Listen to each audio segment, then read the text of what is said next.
Hai sahabat-sahabat pecinta catur, selamat datang kembali di channel Dr. Skak. Di video ini saya akan membahas permain catur yang sangat menarik yang dimain antara Michael Tal melawan Stolz. Di permainan ini sampai langkah ke-15 putih sama saat Tal melawan Morlock maupun Kompleng di video saya minggu lalu. Baik, kita mulai saja.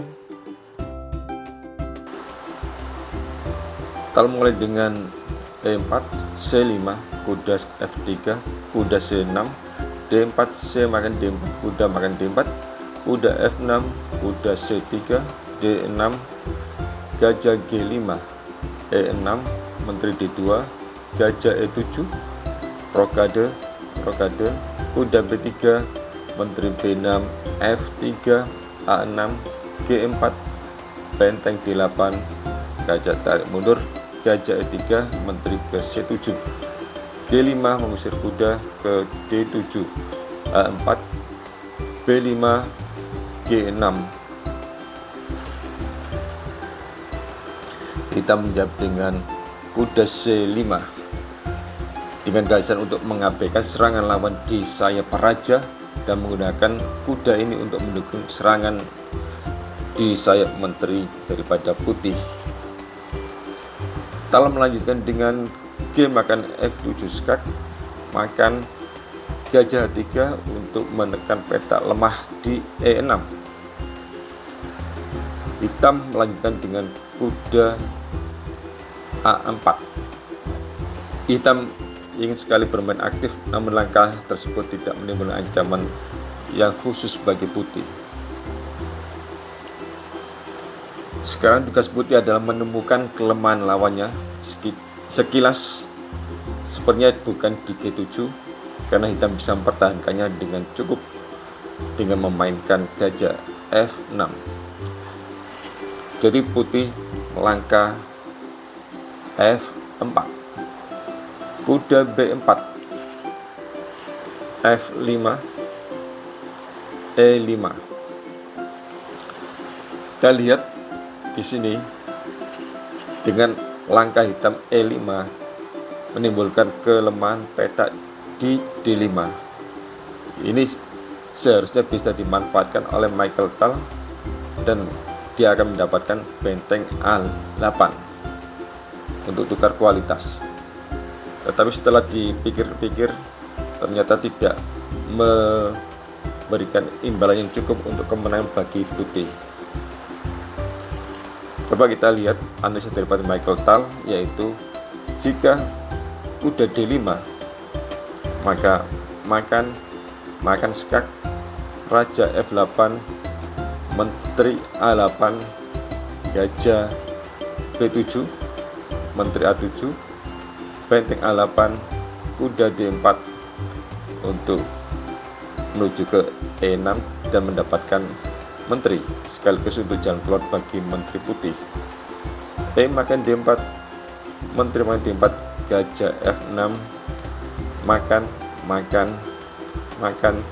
gajah makan B2, raja B1 dan gajah E4 memberikan kompensasi yang cukup untuk memegang inisiatif bagi hitam.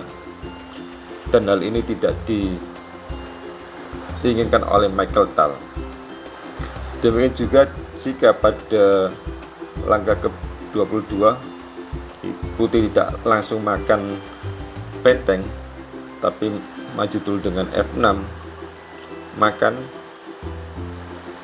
baru makan benteng gajah B7, menteri A7, benteng A8, kuda ke C5 bukan ke D4 seperti sebelumnya.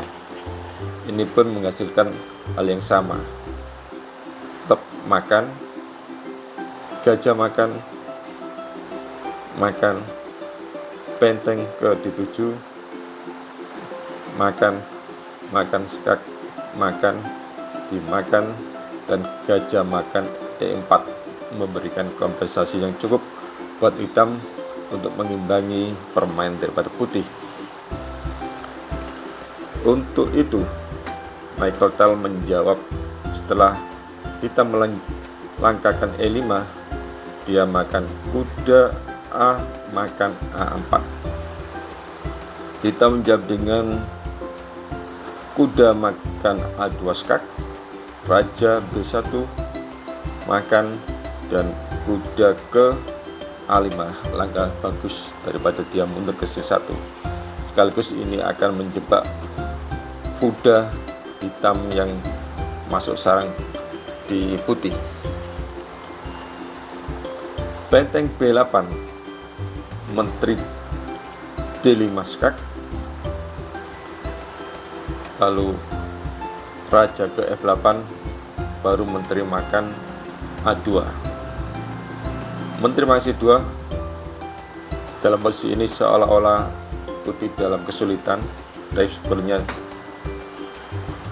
aman-aman saja bagi raja putih dengan jawaban benteng D2, benteng makan B2, raja A1, menteri C3 dengan ancaman double cover check. Jawaban sederhana daripada putih adalah menteri D3.